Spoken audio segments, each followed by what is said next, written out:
Okay, this time we start from bottom to top in a reverse order. So, 1, we start from you. Meditate on your affirmation. Close your eyes, breathe deeply, try to shut out the rest of the world, and think about your affirmations. Any mispronunciation? Breathe. What did he say? 1, how did you pronounce it? Breathe. Breathe. It is breathe. You know, the noun form is breath, and it doesn't have e at the end. And the verb form is breathe. Okay, with a buzzing sound. It is voiced. It is also phonetically speaking to be rather technical. The noun form is voiceless, technically speaking. You don't need to learn that. And the verb form is voiced. It means there is a buzzing sound in that. Breathe.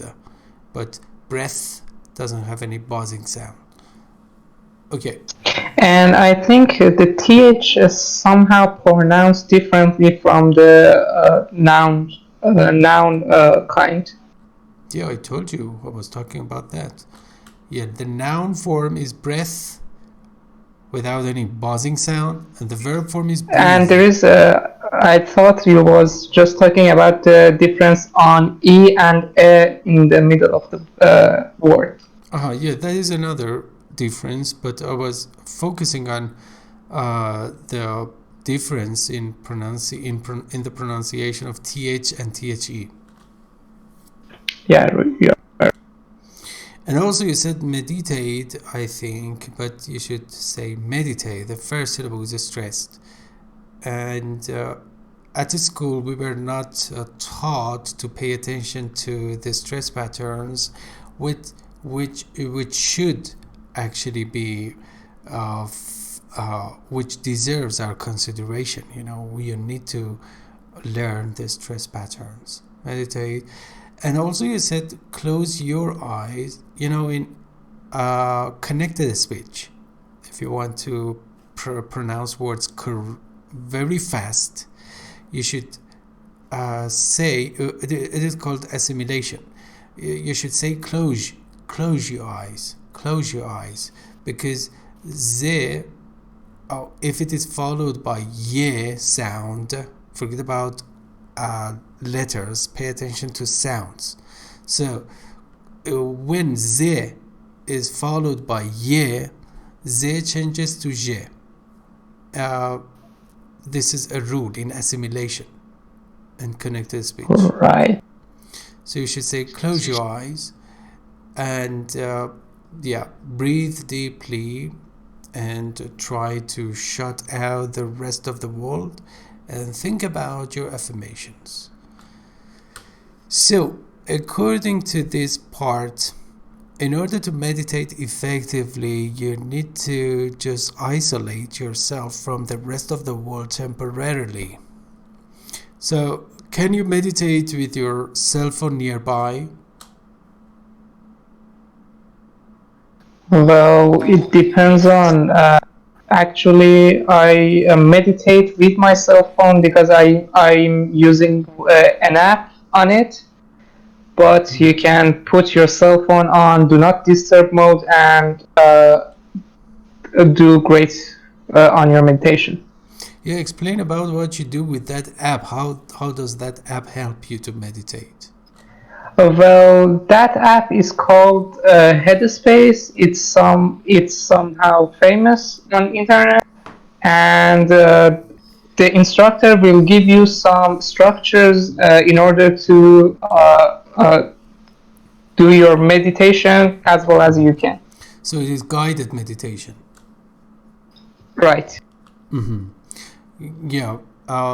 If your meditation consists of some guidelines verbally instructed, so it is called guided meditation.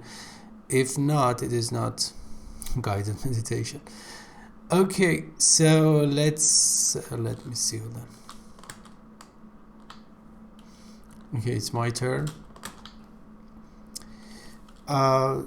Slowly and calmly repeat the words, thinking about what each one means to you. Okay, so some people believe that while meditation you should not verbalize anything or vocalize anything. You need to stay silent. It depends. I personally do not utter any word. I believe utter here means verbalize or vocalize, because I think when I say something, that might be rather distracting. And okay, I'm searching for some points to make. It's so easy. Alireza, I'm going to read this part to you. Visualize the positive feelings you want to create or the goals you want to achieve each time you say your affirmation. So, according to this part, what are you supposed to do while meditating? I meditate affirmations and for example, I meditate to invite to a very big concert on very big concert, and I think that I play very good, and it's I think it's I'm playing good, and it's very good for me, and I meditate, for example, on my job. For example, my job is musician, and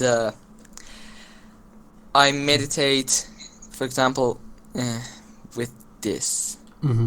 Yes, that is kind of visualization. And do you know any other synonym for visualize, which is a key word here? Perspective. First of all, you should know it is a verb. Perspective is not a verb. I don't know. Who knows? Can we use imagine? Very good. Imagine.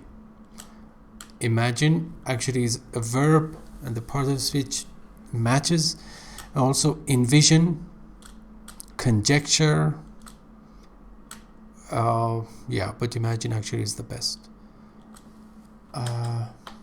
So visualize the positive feelings you want to create. As Alireza said, Mahi can imagine playing the piano in a large, big concert with a huge audience in a prestigious, let's say, auditorium. So this is a good kind of visualization, and the goals you want to achieve each time you say your affirmation. Yeah, in English we say visualize, then first you should visualize, then you can materialize. It means your wishes come true. Your wishes come true. Okay, so far so good. And post your affirmations in important places. So post here means, who knows, because this is the heading. I think post means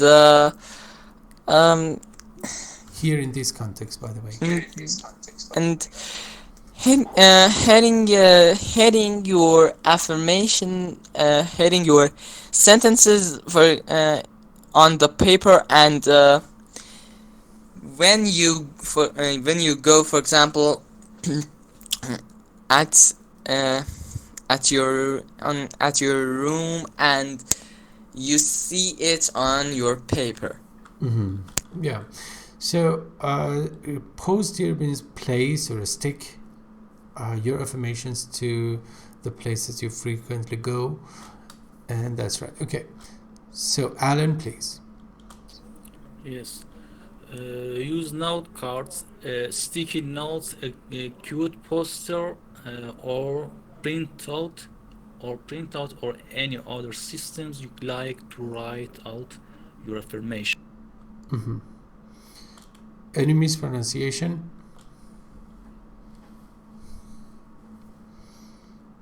Okay, it's note cards. I think you said something else, but the rest was good. Sticky notes, a cute poster or printout, or any other system you like to write out or write down, take down, annotate, jot down your affirmation. I told you need to play with yourself while reading something in order to remind yourself of antonyms, synonyms, parts of speech, paraphrasing, and some of the techniques to expand your vocabulary. This is the best way. And never ever use translation. Never ever. Okay, so try to just define words by explaining them, or actually by, as I said, using synonyms, antonyms, parts of speech. And I have a question.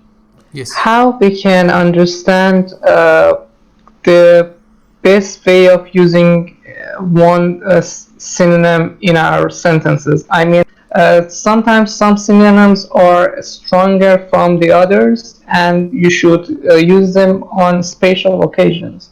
How you can understand it when you should use that? Yeah, that's a good question. First of all, you cannot find two words that are completely 100% synonymous. So there are some slight differences, in terms of meaning. Otherwise, the other word actually wouldn't be created or coined, And you should be able to just notice the differences, the subtle differences between the meanings. And you cannot use all words interchangeably, that is instead of the other. The best way is to refer to your dictionary. An advanced dictionary. I recommend Longman Dictionary of Contemporary English. Use this dictionary a lot and go to the examples. Certainly, I really recommend using that dictionary. Again, I repeat that, a Longman Dictionary of Contemporary English for advanced learners, because first of all, actually, it has a lot of examples. And so if you are doubtful about the correct use of actually that synonym for that context, you need to just look it up in your Longman Dictionary or other dictionaries such as Cambridge, and do not use abridged dictionaries. I think Longman Dictionary and then actually Cambridge Dictionary, Longman Dictionary, Oxford Dictionary, if they are not abridged, abridged dictionaries cannot help you. That should be unabridged. And also read out. I'm sorry, from abridged you mean that translated one? No, abridged means shortened, concise. Okay. Yeah, it should be unabridged or complete, because actually some dictionaries are concise dictionaries. It means short dictionaries, and they just give you, because they are pocket-sized dictionaries. Do not use pocket-sized dictionaries. Actually, just use complete, unabridged dictionaries. And the one I told you actually is. I have a question. What's a pocket dictionary mean?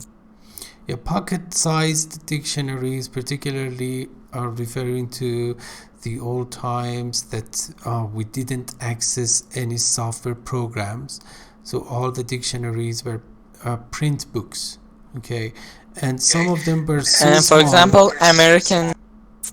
example, American Heritage Dictionary is a pocket-sized dictionary. Some of them could be pocket sized. For instance, Longman, even actually Longman used to be in a pocket sized format, and you could just put it in your pocket. You can get it from its meaning. The name could indicate its meaning. So you can put it in your pocket and just carry it with yourself. So it's short dictionary, concise or abridged. You should not use them because you're an advanced learner, so you need to read many examples. And yeah, is it clear? Yes, it is. Thank you for your Yeah. answer. You're welcome. The most reliable source of information is your dictionary, and also it depends on the kind of dictionary you use. And you can use Aryanpur dictionary, English to Persian, which just kills the process of learning and destroys it, because you're not a translator. You are not a translator. If you were, that would be good for you. And do not even form the habit of referring to bilateral or dictionary. I mean, Persian, English, English, Persian, or other languages. I mean, your native language, then English. Okay, let's get back on track. Yeah, it's so easy system. You want to write down affirmation. Okay, I think we come back to you, Juan. Okay, leave these notes in places where you will not only see them, but you need to be reminded of your affirmation. Mm-hmm. Okay. Leave these notes in places where you will not only see them, but need to be reminded of your affirmation. Not only, but also. This is called reflexive pronouns, and conjunctions, also reflexive conjunctions. And remember, when not only is placed at the beginning of a sentence, there is a kind of actually weird structure in English which is called inversion. Did you know about that? No, sir. No. By inversion, I mean you need to change the format of the sentence. The format changes from a statement to a question, yet the whole sentence is a statement. For example, not only do you have to pay for that service, you should also try to use it in the best way ever. So it's not a question. Pay attention. Not only do you have to, it means that not only you have to actually, but because of the fact that not only is situated at the beginning of the sentence, there's an inversion or the reverse order. Okay, this is called inversion. I understand it. Mm-hmm. Okay. And for example, if you just want to use not only in your essay, you should be well aware of this point. But here we don't have inversion because not only is not at the beginning of the sentence. Okay, so it's my turn. Try to think of places where you frequently experience stress or self-doubt and put a copy of your affirmation there. Okay, so because we have the term automatic negative thoughts, ANTS, standing for automatic negative thoughts, and particularly in some places you automatically develop those negative or destructive thoughts. Therefore, by placing those affirmations in those places, actually, you remind yourself that you need to develop positive thinking. optimism, practice optimism, and this is a good technique. And think of and think about who knows the difference, because we have both of them here.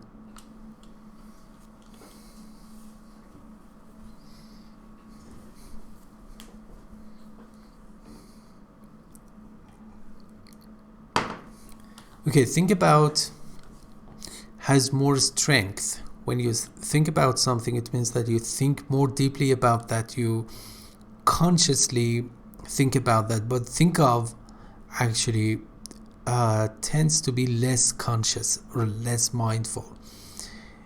And yeah, so think about thinking carefully, consciously, thinking of thinking subconsciously somehow. And frequently, for frequently, what else can you say? More and more. More and more. Not exactly, because there's a slight difference. I think frequently means recently. No, it doesn't mean recently. Lately means recently. Regularly, maybe, or Regularly. Yeah, regularly. usually, maybe. Usually and repeatedly. Yeah. Again and again, but not more and more. Again and again refers to the regularity of an action, or let's say frequency of an action. But more and more actually focuses on the ascending trend of an action, which is rather different. Experience stress and self-doubt, and put a copy of your affirmation there. Okay, so we come to the end of this paragraph, but we still have 2 other minutes. Okay, so do you have any question? I don't want to be the only person who poses questions to you. No, You don't. no, I don't have any question from this context. Okay, so No. I have this question for you, because it seems that I didn't mean just about this passage generally. So there is some controversy on how to meditate correctly.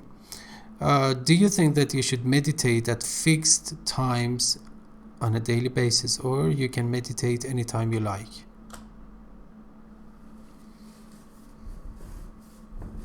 Well, personally, I prefer a fixed time. I usually do it before sleeping or after I wake up. Sometimes both of the times.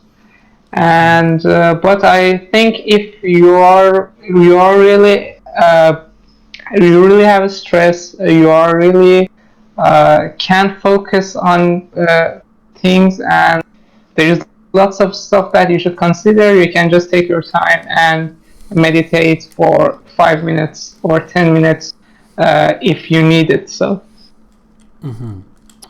Yeah, according to research, it's better to practice meditation at fixed times so that your brain gets accustomed to this activity. Yeah, your biological clock is tuned into that. Yeah. Okay, and what about any particular type of music that could be used in order to have a more deep, or let's say a deeper meditation, or more profound meditation? well, Calm music. Pardon? Calm music. Calm. It's so general. You need to be more specific. No, you well, cannot. You instrumental cannot music. Okay, instrumental is still better, but not accurate. Like the Can I music answer? chat. Adriza?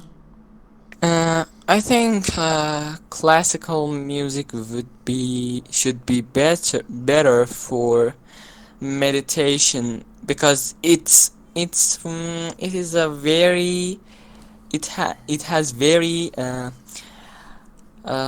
meditational meditational composers. Oh, well, that is so controversial. Okay, Can't use. Excuse Alan. me. We can't use. Yes, we can't use jazz music for meditation. Or Well, I don't think so. Generally, I mean, all these genres of music actually are great, but not for professional meditation. You know, for meditation, there is a particular type of music, which is called binaural music, and there are up to 9 types of frequencies. You know, and they are optimized specifically for meditation. First of all, there should not be any rhythm, and there should not be any voice, or there should not be vocalization in the kind of music you're listening to at the time of meditation. So just you can Google it, you can go to YouTube and just type music for meditation, and you will see that there are up to 9 frequencies, and they are called binaural music. And there are some buzzing sounds such as,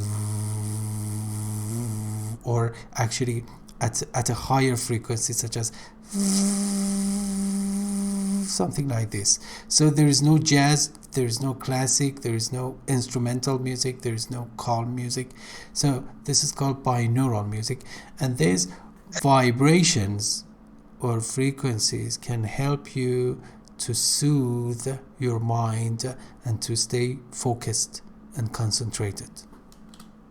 For example, I think one of the composers, for example, John Cage is a composer, and it makes the 4 minute and 33 seconds for piano. It is, I think, good for meditation.